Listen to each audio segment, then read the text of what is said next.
buried beneath nearly 80 meters of ice, deep under the frozen land of Greenland, lies something no one ever thought still existed.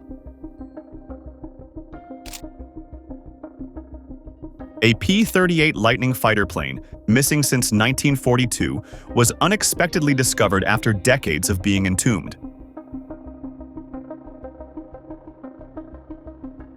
Not only was it shockingly intact, but inside, scientists found something that left them completely speechless.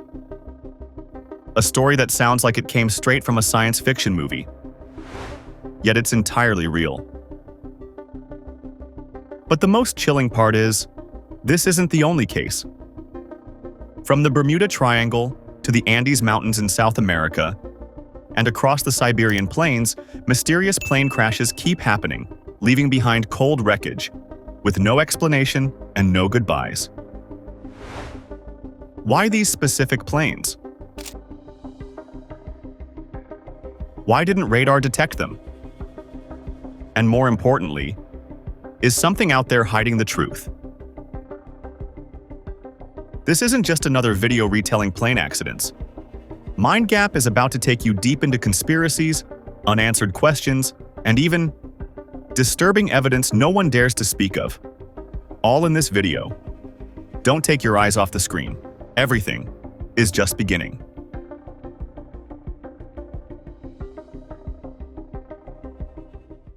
In July 1942, in the thick of World War II, a squadron of 6 P-38 Lightning fighters and 2 B-17 Flying Fortress bombers was en route from the United States to England to reinforce Allied forces.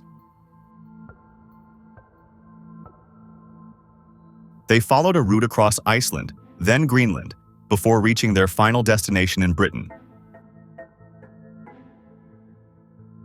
But in the middle of that journey, fate struck unexpectedly. A massive snowstorm, unlike anything seen before, swept across the icy expanse of Greenland, forcing the entire squadron to make an emergency landing on a glacier, under heavy whiteout conditions and without any navigation support. Fortunately, the entire flight crew survived and was rescued afterward. However, the aircraft, built with lightweight alloy bodies and long wings, were left behind, abandoned on the frigid river of ice. People believed they would stay there, waiting to be recovered. But no one expected the glacier would not stay still. Over the following decades, the ice began to shift. According to a survey by the Greenland Ice Sheet Monitoring Program, the glacier where the aircraft landed moves at an average pace of 1 to 2 meters per year, with heavy snowfall compressing everything beneath.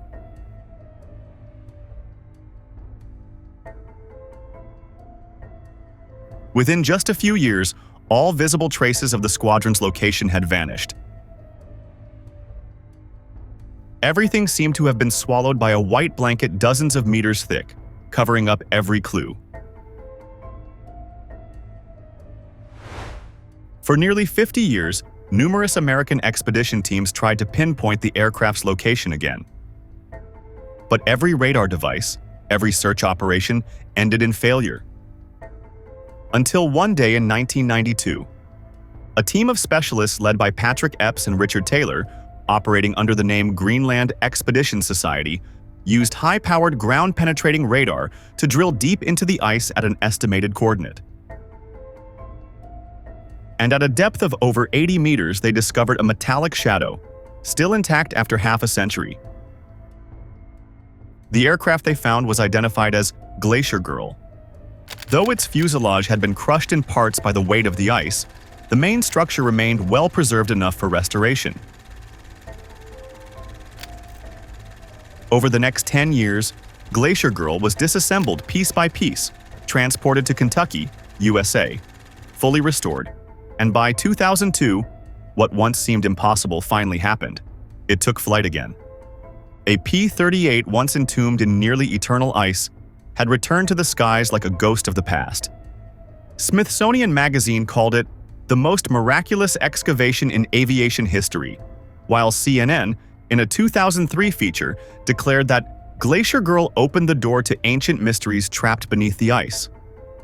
However, what puzzled researchers was this: only one plane had been found. What about the remaining 5 P-38 Lightnings and 2 B-17s? According to a 2021 study by the University of Copenhagen Greenland Ice Core project, the glacier in Greenland not only shifts, it can carry objects hundreds of meters away every few decades. This means that unless they are found at the right time and place, the other aircraft may have already drifted far off or now lie at depths beyond the range of current radar. They might have been crushed under the immense pressure of the eternal ice. Or, if luck allows, may still rest somewhere, sleeping in the cold earth, waiting to be awakened. Surprisingly, many private research groups continue to search. Because a strange theory has begun to surface, that these planes were not just accidentally buried. Some believe they carried undisclosed military equipment, possibly even early experimental prototypes of wartime reconnaissance technology. And if one P-38 could return from the dead after 60 years, then who's to say the other 5 no longer exist? The question still lingers in the frozen skies over Greenland. Those metallic shadows?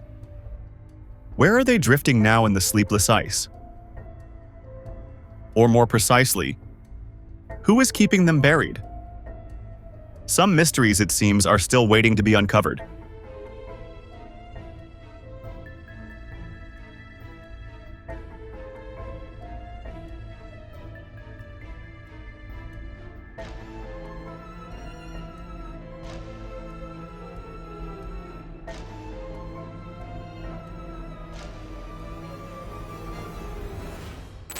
It wasn't just the P-38 Lightning.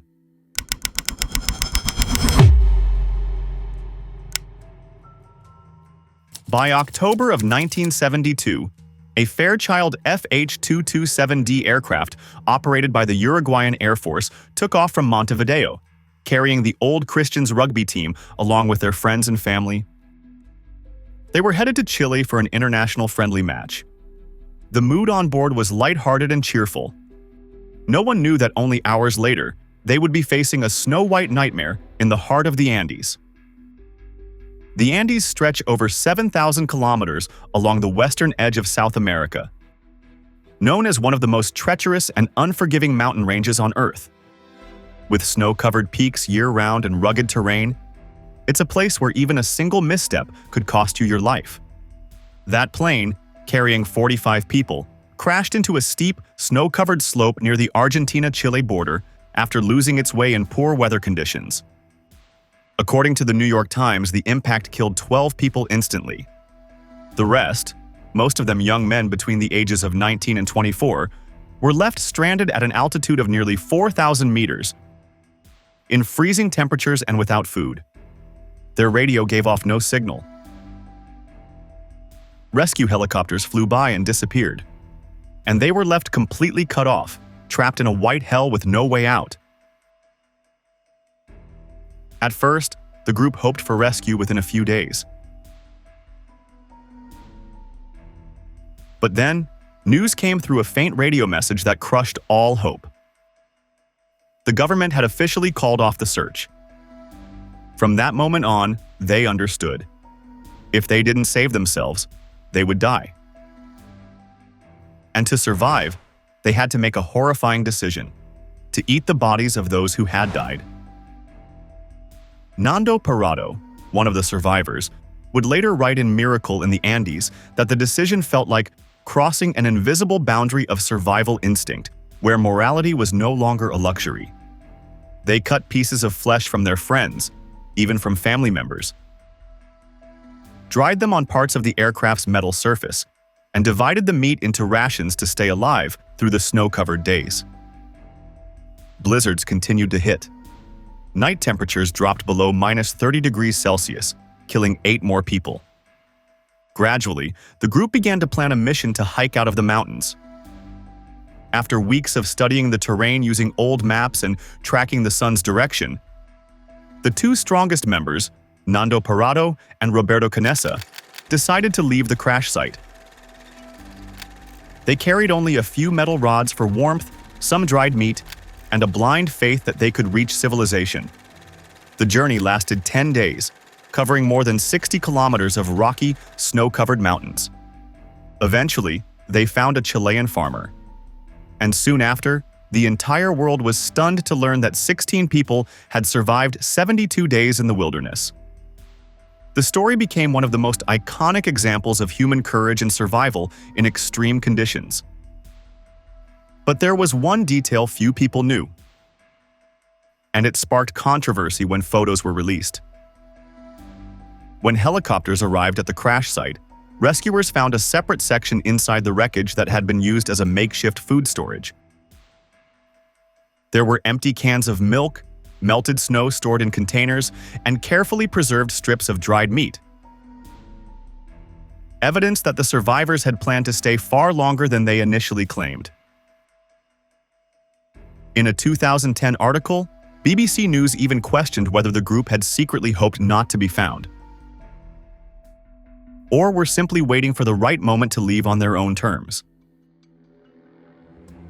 Some investigators did not rule this out, especially since handwritten notes and food ration calendars were also recovered.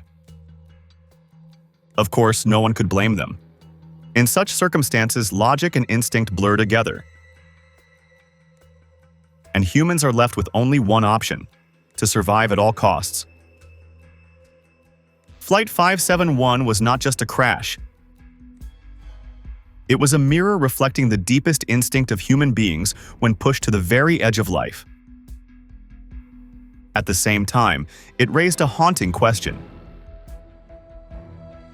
If 16 people could organize such an intricate survival system in the dead zone, what really happened during those long, unobserved nights?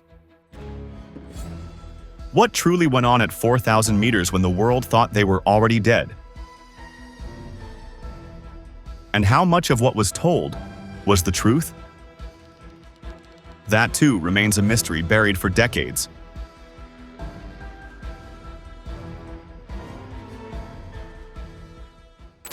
If the white hell of the Andes was a place where humans had to cross the moral boundary just to survive, then the next tragedy, halfway across the globe, showed the opposite. Sometimes, people don't even get the chance to fight back. On August 12, 1985, Japan Airlines flight JAL 123, a massive Boeing 747SR, took off from Haneda Airport in Tokyo, bound for Osaka. On board were a total of 524 people, including both passengers and crew, most of whom were Japanese families returning home after the traditional Obon holiday. At the time, this was the largest domestic flight in the world by number of people on board. Only 7 minutes after takeoff, at over 7,000 meters altitude, a loud explosion erupted from the rear of the aircraft. According to the official investigation by the Japan Aircraft Accident Investigation Commission, the aft pressure bulkhead, the wall that keeps the cabin pressurized and structurally stable, had completely ruptured. This rupture caused the entire hydraulic control system to fail, which meant the pilots could no longer control any of the plane's flight surfaces. The Boeing turned into a giant, uncontrollable mass of steel, swaying in the sky like a kite with its string cut. From that moment on, the cockpit was locked into 32 minutes of tension and despair.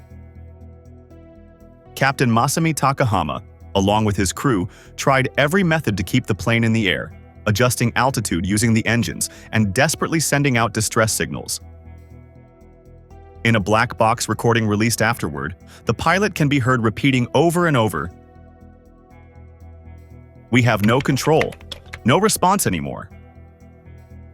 Despair blanketed the entire cabin. Many passengers began writing farewell letters to their loved ones using ballpoint pens, scribbled on napkins in the backs of boarding passes. One of them, a letter from a father to his wife, later became a symbol of silent pain in the final minutes of life. The plane is out of control. I probably won't survive to see you again. I love you and the kids. Goodbye. Finally, at 6:56 p.m., JAL 123 slammed into the side of Mount Takamagahara in Gunma Prefecture, creating an explosion that shook the entire region.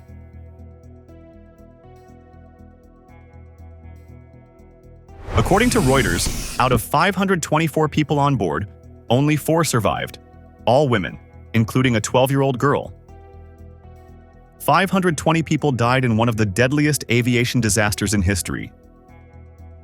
But what sparked public outrage was this. The cause of the crash stemmed from a maintenance error made 7 years earlier.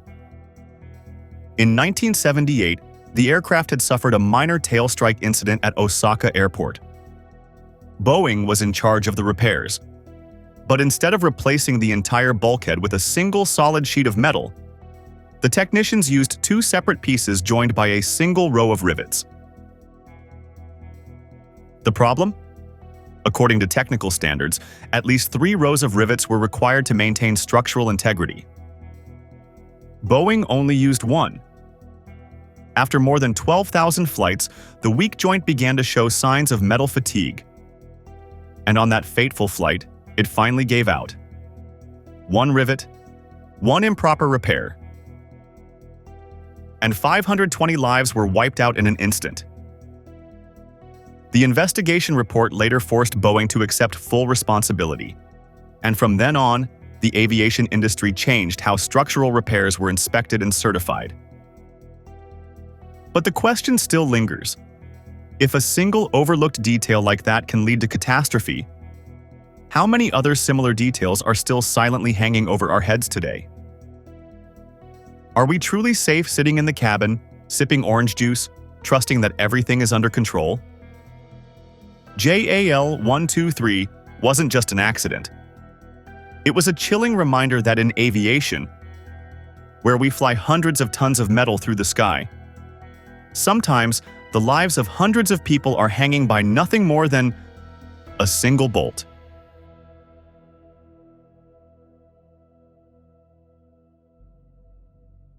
If the JAL 123 tragedy was a sudden violent rupture that rendered all control efforts meaningless,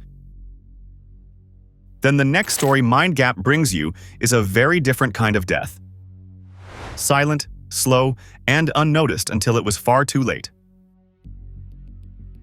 On August 14, 2005, Helios Airways Flight 522 took off from Athens International Airport, Greece, bound for Prague, Czech Republic, with a scheduled stopover in Larnaca, Cyprus. The Boeing 737-300 lifted off like any regular flight, carrying 115 passengers and 6 crew members. Weather conditions were ideal. The flight path was routine. The crew was experienced. No one expected that just minutes after takeoff, the aircraft would turn into a flying tomb.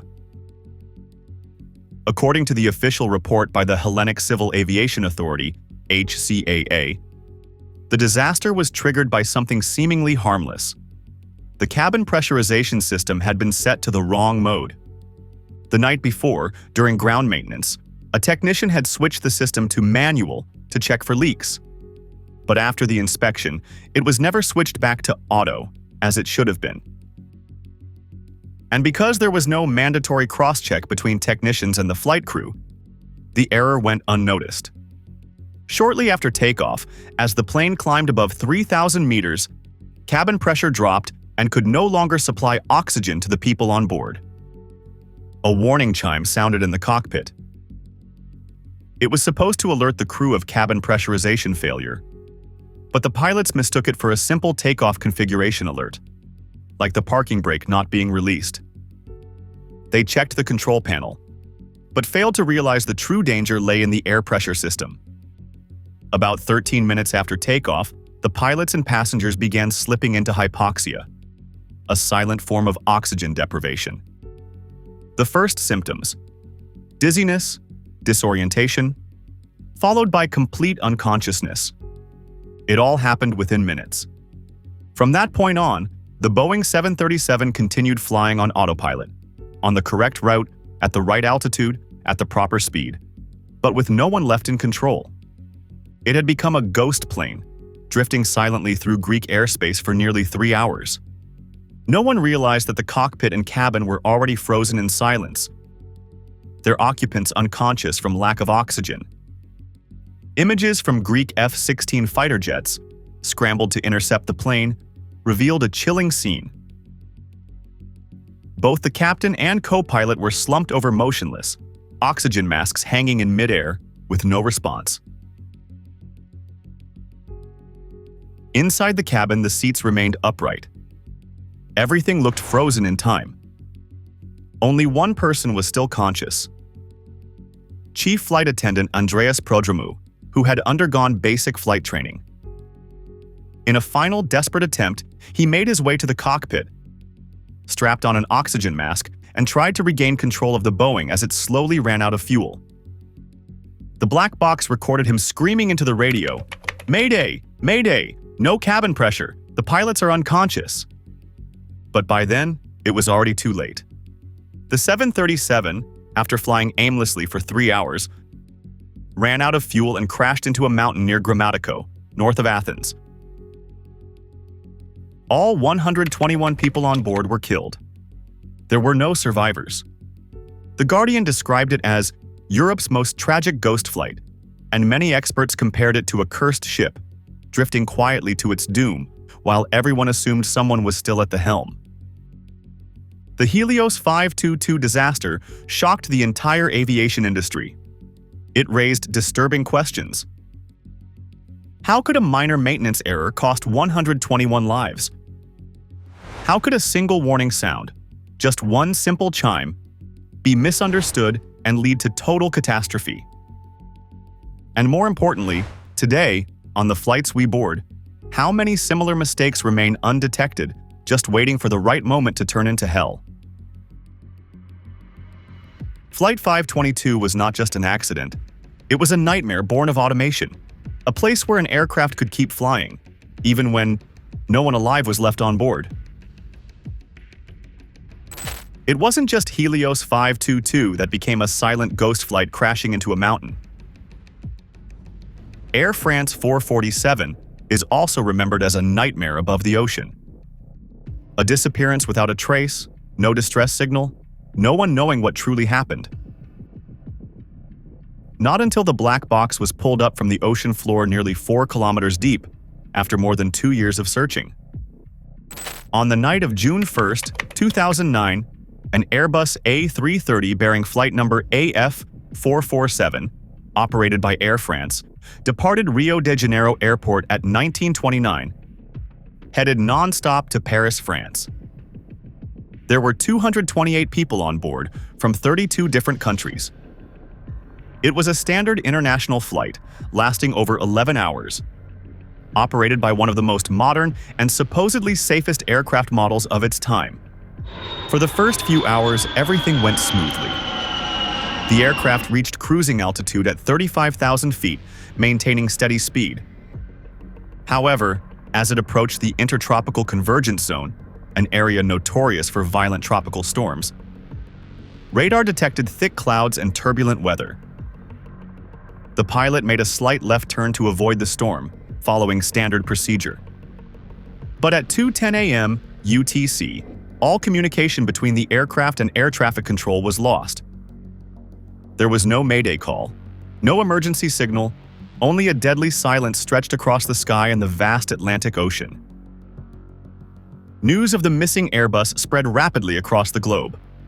For the next 5 days, only a few pieces of wreckage and several bodies were recovered, floating some 680 miles off the coast of Brazil. All that remained of the flight was a string of unanswered questions.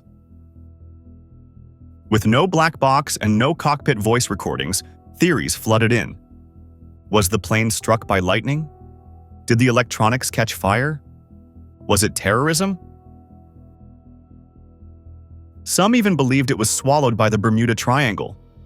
It wasn't until May 2011, after multiple search missions costing millions of euros, that underwater exploration robots finally located the wreckage at a depth of over 3,900 meters. The black box was recovered intact. And from the depths of the ocean, the truth began to surface. According to the final report by the French Bureau of Inquiry and Analysis for Civil Aviation Safety, BEA, the incident began when 3 pitot tubes, sensors used to measure airspeed, froze due to cold and moist weather conditions. When the pitot tubes stopped transmitting accurate data, the aircraft's autopilot system lost its input and disengaged. The plane switched from auto to manual, forcing the pilot to fly the aircraft manually in the middle of turbulence and darkness with zero visibility. The first officer, who was at the controls while the captain was resting, instinctively pulled back on the stick, raising the nose of the plane. This caused the aircraft to enter a stall. The stall warning sounded multiple times, but it was either ignored or misunderstood. For the final 3 minutes, the aircraft plummeted from 11,000 meters straight down to the ocean, hitting the surface at a speed of over 200 kilometers per hour. No one on board stood a chance. All because of a sensor failure that lasted only a few seconds. A small mistake in emergency handling. And an irreversible chain of events. The Atlantic described AF447 as the disaster that redefined the meaning of modern aviation. Because it wasn't an engine failure. It wasn't a bomb. It was a case of humans confronted with a technology that had grown too complex. When everything happens faster than human reaction time, and blind trust in machines becomes a fatal weakness. Flight AF447 is a chilling warning. Between the sky and the sea, between data and life, sometimes, only a technical glitch separates the two. From nearly 80 meters deep under the ice of Greenland to over 3,900 meters down in the Atlantic Ocean, every plane crash that MindGap has explored isn't just a tragedy. It's a gateway to mysteries left unsolved. 5 stories, 5 perspectives, but one lingering question. How much do we truly understand about what happens up there in the skies? Could there still be a missing aircraft somewhere, carrying clues that no one has ever uncovered? Which disappearance do you think is the most mysterious? The one humanity has yet to explain?